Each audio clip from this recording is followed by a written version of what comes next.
Well, thank you for how you've worshiped today. I really enjoyed that. I ought to just sit down and we ought to just sing some more. It was so good. I want to invite you to turn to Matthew chapter 1, if you will, this morning, please. Matthew chapter 1. And I'm interested in a prophecy that is mentioned in a vision that came to Joseph as he was actually contemplating putting away Mary. They were engaged, and Joseph was thinking about breaking off the engagement. We looked at this passage a few weeks ago when we looked at the story. There's another aspect of the story that I'd like us to think about a little bit this morning. Turn to Matthew chapter 1 and begin with me, if you would, in verse 19 of Matthew 1. It says concerning Joseph that Joseph, her husband, being a righteous man and not wanting to disgrace Mary, desired to put her away secretly. But when he had considered this, behold, an angel of the Lord appeared to him in a dream, saying, Joseph, son of David, do not be afraid to take Mary as your wife, for that which has been conceived in her is of the Holy Spirit, and she will bear a son, and you shall call his name Jesus. For it is he who will save his people from their sins. Now all this took place, that what was spoken by the Lord through the prophet might be fulfilled, saying, Behold, the virgin shall be with child, and shall bear a son, and they shall call his name Immanuel, which translated means God with us. And Joseph arose from his sleep and did as the angel of the Lord commanded him, and took her as his wife, and kept her a virgin until she gave birth to a son, and he called his name Jesus. Immanuel. I want you to think about that a little bit this morning. Immanuel. The prophet Isaiah made a promise actually to a king named Ahaz. We'll talk about that a little bit more later. Made a promise to him that God was going to give a sign to him and to all of his house, to all of his family, that would be an unbelievable sign. And the sign would be that there would be a virgin who would give birth to a son, and the son would be called Immanuel, God with us. Now, Israel had had the experience of God being with them. When they were delivered out of captivity in Egypt, God showed himself to be with them by wonderful signs that he did, plagues that he sent upon their captors, plagues that meant that they were released. When they came to the Red Sea, God showed himself with them because he parted the sea so that they could go through on dry land.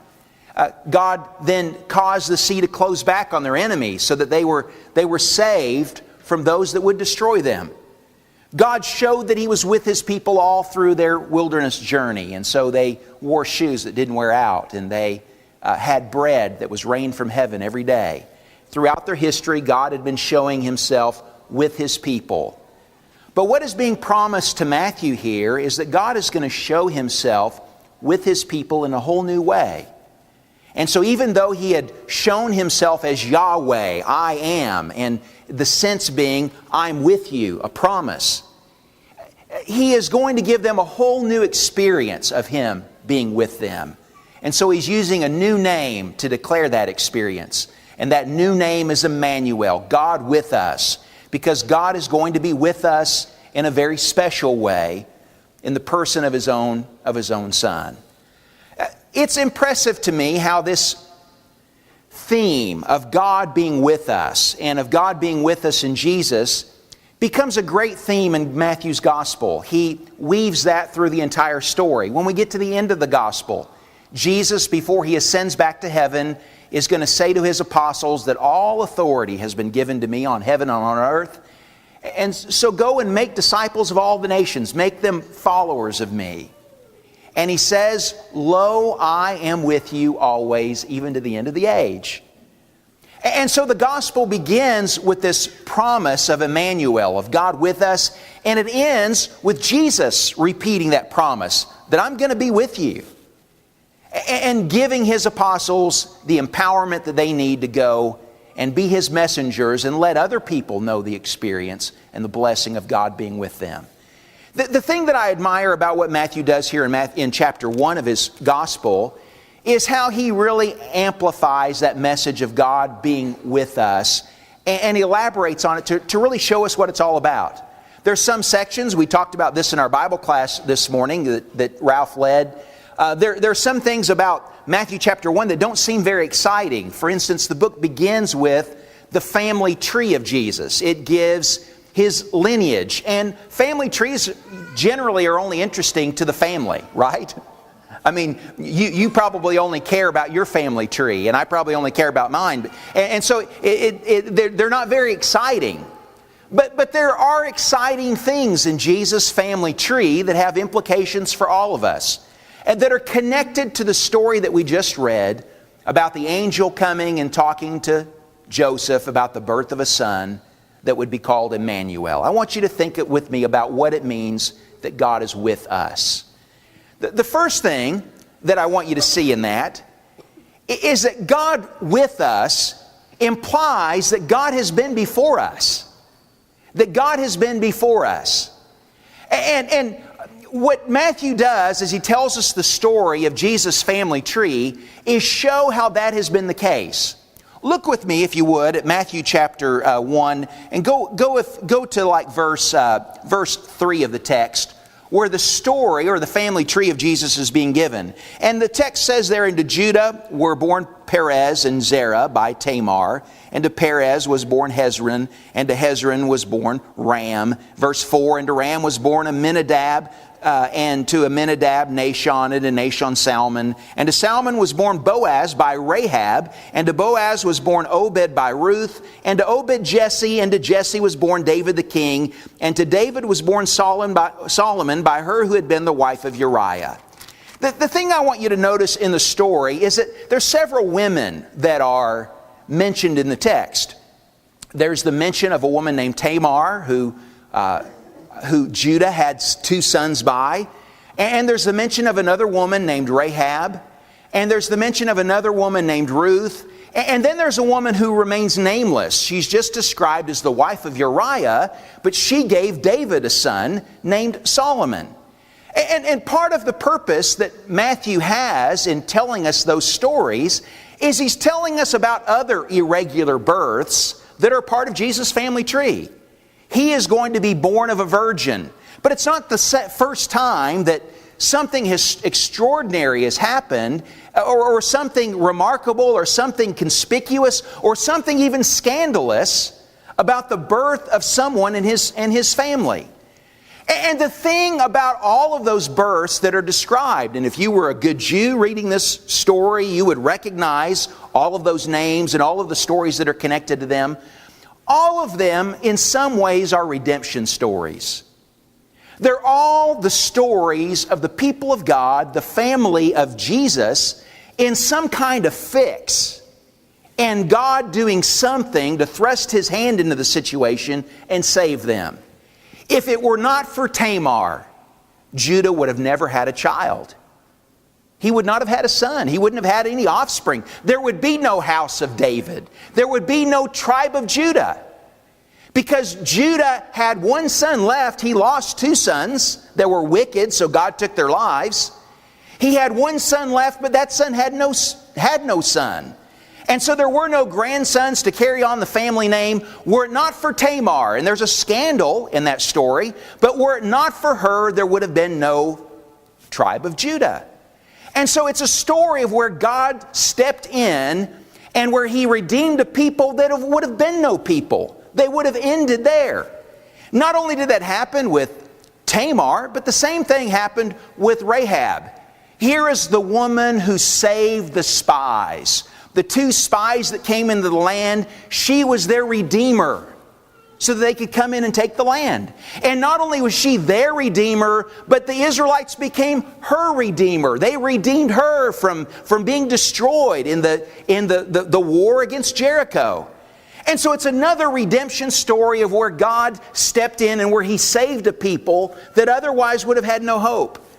The story of Rahab is not only the story of redemption, but the story of Ruth is another story of redemption. Her husband and her husband's family, they would have had no future. They would have had no offspring were it not for her marriage to Boaz that's described very briefly in this family tree. And Boaz, it appears, himself would have had no offspring were it not for this marriage to Ruth, by whom the family had a continuance, so that David could come into the picture. And so we have 3 redemption stories already. And everybody who knows the story of David knows that David was not a man who deserved to live. The penalty, the consequence of adultery was death. David was the king. He didn't deserve to live. And so the fact that God would keep David alive and would keep his issue alive is an indication of another redemption story of where God stepped in, where the family should have ended, and where God made possible its continuance. And all of that says what God being with us means. It means that God is behind us. And He is rescuing us from our blunders, and He is rescuing us from calamity, and He is rescuing us from the things that ought to mean that it's the end of us, the things that ought to mean that our family is cut off, that we have no hope. But we can look in the rearview mirror, and what it means that God is with us is that we can see Him there. We can see what He's done through the years, through the ages, to save us from ourselves. And not only do you see it when you look at the family tree of Jesus, you can see it when you look in your own rearview mirror. I mean, when you look back on your life, and when you look at your family, do you not see evidence that God's been there? And that He has stepped in and saved you at times from yourself and from what you deserved? And so God with us means that God is behind us. It means something more.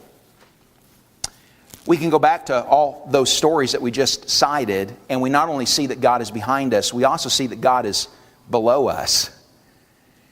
And He's beneath us. And this is what I mean by that. We don't deserve to have a connection to this story. And God has condescended to become a part of the human family. God has condescended to be with us. God has, in all those stories that I mentioned, in the story of Tamar, and the story of Rahab, and the story of Ruth, and the story of David and Bathsheba, and in many other stories that could be cited from that family tree as well, God got His hands dirty with humanity. Now, Jesus deserves to be the son of a virgin. He deserves to be the son of not being begotten by men, but being begotten by God. He deserves that kind of family tree. But that's not what Matthew tells us about. That's not all he tells us about the sonship of Jesus. Jesus is not just the son of a virgin. You know what else? Jesus is the son of incest in the case of Tamar. What an ugly story. You talk about dysfunction. Tamar was Judah's daughter-in-law. And so the whole family of Judah all descends from 2 sons that were born twins, that were born out of incest. And so that's Jesus' parentage. That's His family tree. Jesus is the son of incest. Not only that, Jesus is the son of a harlot, Rahab. Jesus is the son of an outsider, of a Gentile, and the worst of Gentiles, a Moabite in Ruth. Jesus is the son of an adulteress. He's the son of Bathsheba. Does your family have any ugliness about it? Does your family have anything that's dark? Anything that's ugly? Well, Jesus came to be a part of our families. That all our families look like this family. And Jesus beneath us, or God being with us, and so being beneath us, is the fact that He condescended to get His hands dirty with all the messes that we make, and with all the ugliness that's a part of the tragedy of sin in our life, and all that it's done. And He's become a part of all of that, is part of the meaning of Him being of Him being with us. He has descended into the mire of our iniquities, and He's gotten it all over Him. That's the meaning of Jesus, of God with us. Not only is God behind us and not only is God beneath us, but God is also before us. God is also before us, and that's implied in the idea of Immanuel. The fact that Jesus' story is introduced with a genealogy said there was an ending to the story. That this story that started with Abraham and with a promise to him, and that promise continued in another promise that was made to David, and now has all come to a crescendo, has all come to a climax in this birth, says that God has been before us all along planning something. You go past the book of Matthew, and once you get out of the Gospels, once you get out of Luke 3, you know what? There are no more genealogies in the Bible. You know why? It's because the whole reason for these family trees in the Bible that you read back in Genesis was all in order for us to be able to plot a path to Jesus. All for us to know where He came from. Because we need to know where He came from. We need to know what His origin was. And so it's a way for us to see that God has been in front of us the whole time in order to show that He wants to be with us. And so God has shown His hand, God has shown His presence, God has shown that He's in the lead, He's in the driver's seat. He is sovereign, He has all of this under control, He knows where it's headed. And so it all comes to a climax, it all comes to fulfillment in Him.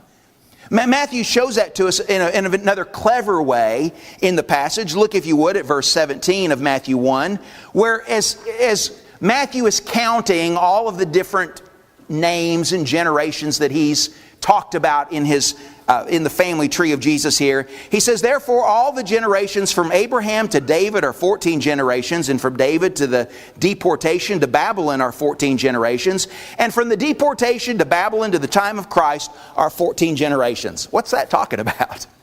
And what's the point of enumerating the generations? Numbers were something that were important to Jews because they had meaning in their culture. The Sabbath was something very meaningful because the Sabbath was a time that God gave His people when they could be with Him. When God created the world in the opening chapters of Genesis, and that's described, on the seventh day, on Saturday, God rested. And He intended what He created to be a creation in which man could enjoy rest in God, where man could enjoy fellowship with Him. But we messed all of that up with sin. And so the curse of sin was that we would work. In fact, if you look at the curse at the end of Genesis 3, specifically the curse said that we would work all the days of our life. That we would work and to eat bread by the sweat of our brow. And so sin has brought us under the curse of labor, the curse of work. But God, because of what He was teaching the Jewish people, let them have a day when they could rest from that curse. He gave them the Sabbath day. He gave it only to them. He gave them a day when they could rest. And so 6 days they would work, but on the seventh day they would enjoy a Sabbath. And it wasn't just that they would rest from work, which is the curse of sin, but they could rest from the curse of sin on the day that God Himself rested. And so it was a day given for them to enjoy fellowship with God, to enjoy rest and to enjoy their rest with God. And God put all kinds of Sabbaths in their calendar. It wasn't just Saturday that was a Sabbath. The seventh month was a special kind of Sabbath. And in the seventh month, on the 10th day of the month, was the day when an atonement sacrifice would be offered for them as a nation. And so they wouldn't just rest from their work. They had a day when they could symbolically, with the sacrifice of the lamb, rest from their sins on this day of atonement. But there were other Sabbaths besides the seventh month and the seventh day. Every seventh year, the land had a rest. And so you would sow and you would harvest for 6 years, but on the 7th year you weren't supposed to sow and you weren't supposed to harvest. You're supposed to let the land rest. Because see, all creation has been burdened by the curse of man's sin. So creation gets a rest in the 7th year. And then there was going to be a 7th Sabbath of years. So you would have, every 7 years the land would rest. And when you did that 7 times, in the 50th year would be a year that was called the year of Jubilees.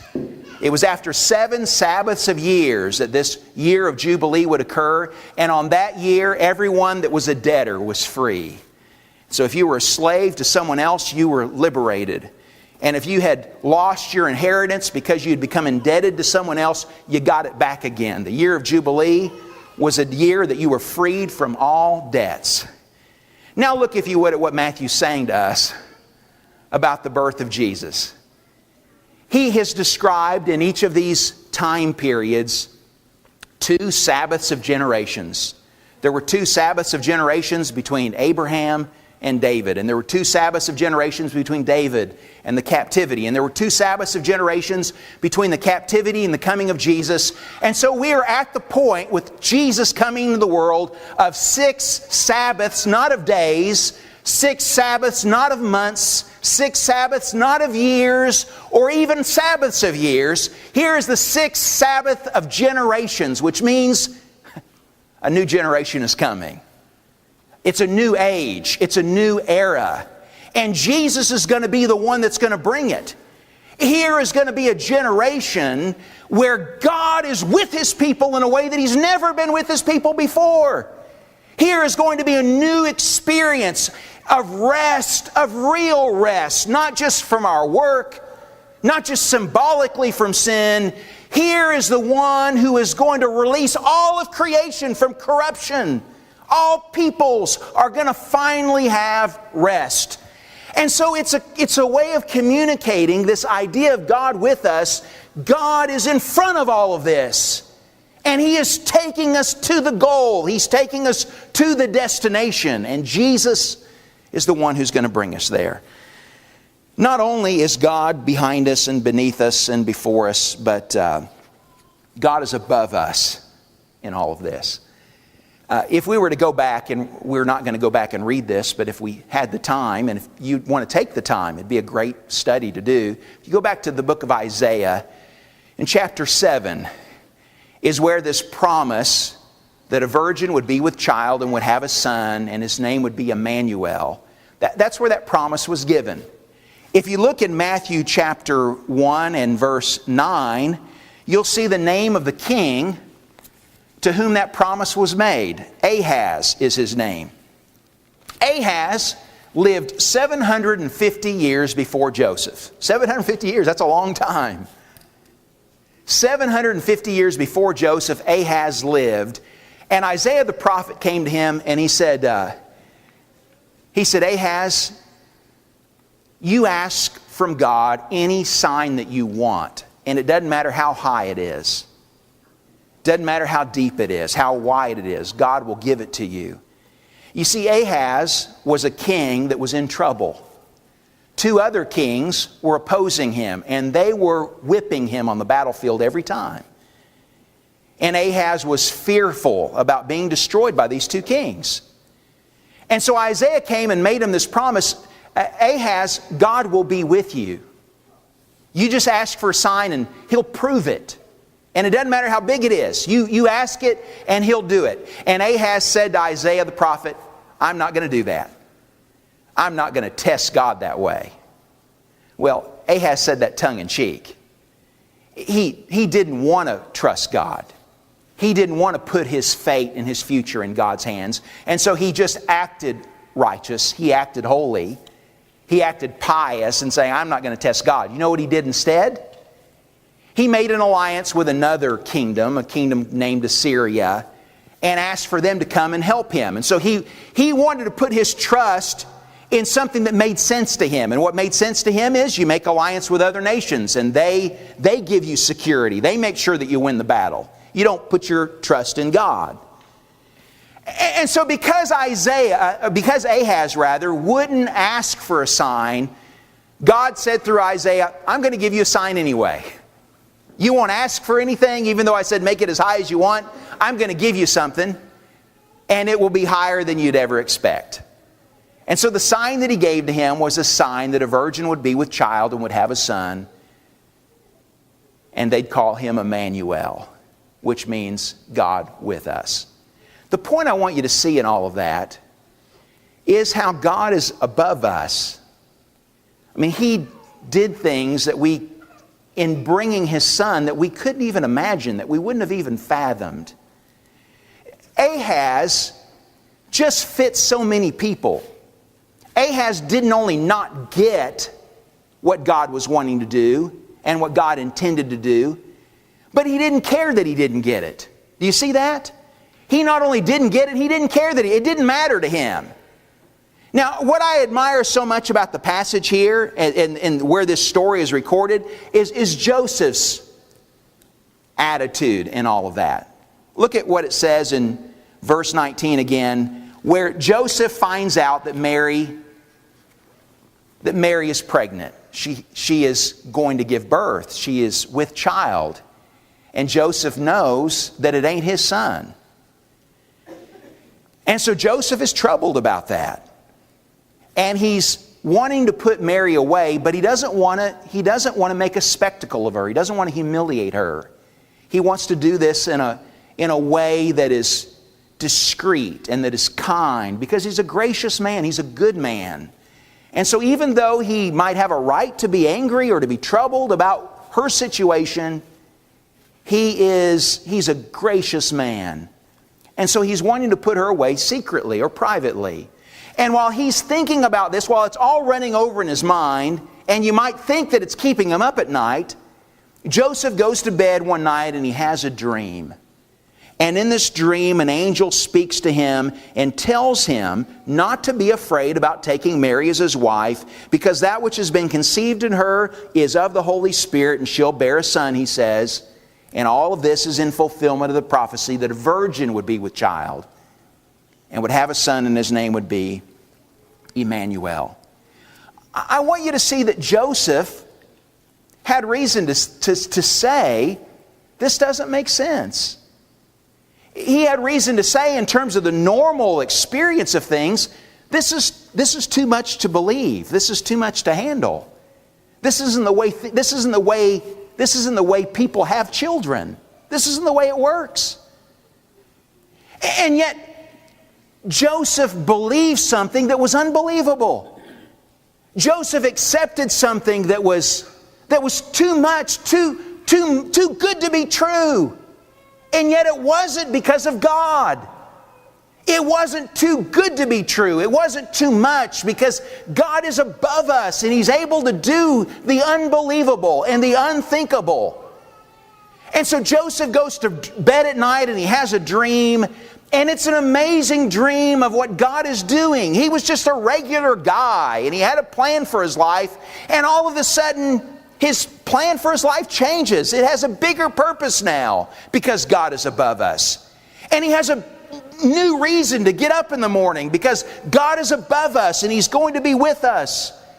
He has reason now not to be afraid because God is with us, and He's showing that in this marvelous way. And so God with us is a promise that God is above us, and that God can take things that we wouldn't even dare to dream about the future, and about how He could use us, and about what He will do with us, and about what it means to have a relationship with Him, and do more with that than we ever imagine, and more with that than we ever expect. God with us means that God is all about us. Do you see that? He is all about us. He is behind us. He is beneath us. In His humility, He's before us. In His sovereignty, He is above us. He does things that are too high to even imagine. What does that news do for you, God with you? Does that change your day at all? The news that God is with us changed Joseph's day. And I want to suggest it ought to change our day in the same way. The news that God is with me ought to give me something to fill my dreams with. Verse 20 says that when he had considered this, behold, an angel of the Lord appeared to him in a dream. Do you have trouble dreaming about the wrong things? Setting your heart on things that don't matter. Things that are not good things to set your heart on.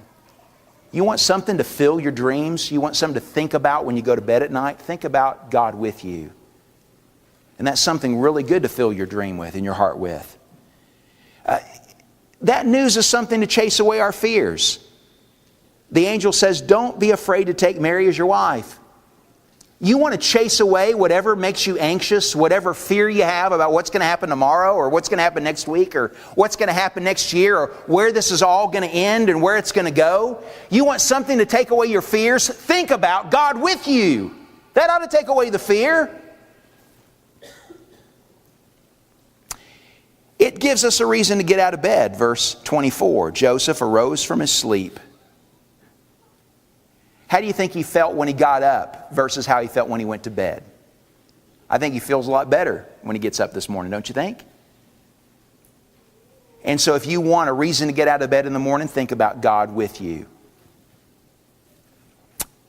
Here is reason to go where he directs us, God with us. Verse 24, Joseph rises from his sleep and he did as the angel of the Lord commanded him.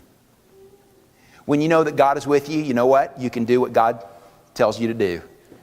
When you know that God is with you, you have a reason to trust Him to lead the way because you know that Him being with you means that He's in front of you. He's before you. And so the news that God is with you is good reason to go where He directs you, to go just where He commands you and not be afraid. The news that God is with you is news upon which you can build your family. Look at what it says next in verse 25, or in 24.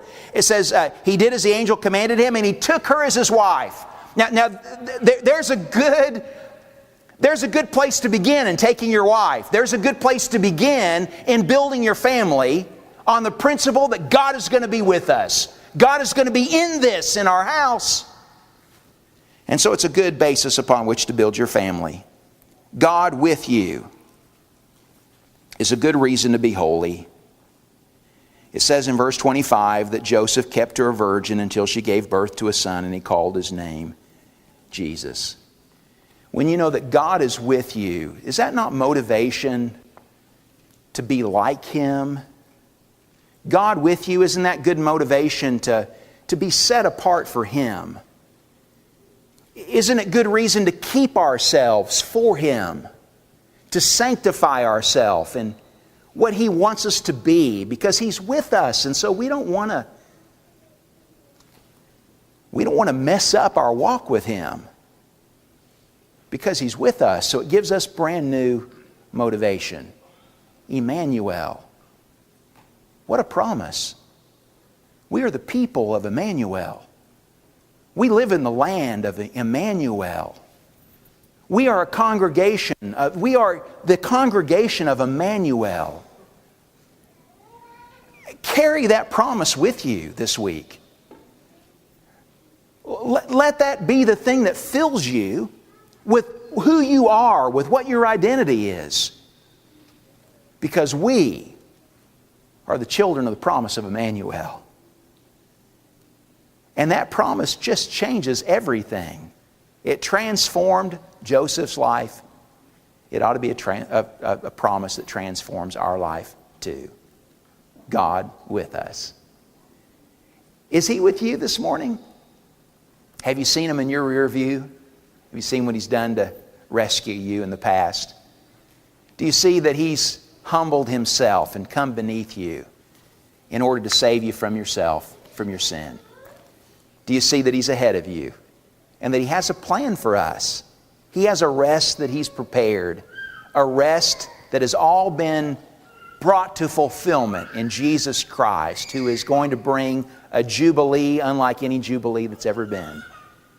And do you see that He is, in all of this, above us and doing the unthinkable on our behalf? Won't you come And won't you be with Him the way He's pursuing to be with you? Won't you come now as we stand and as we sing?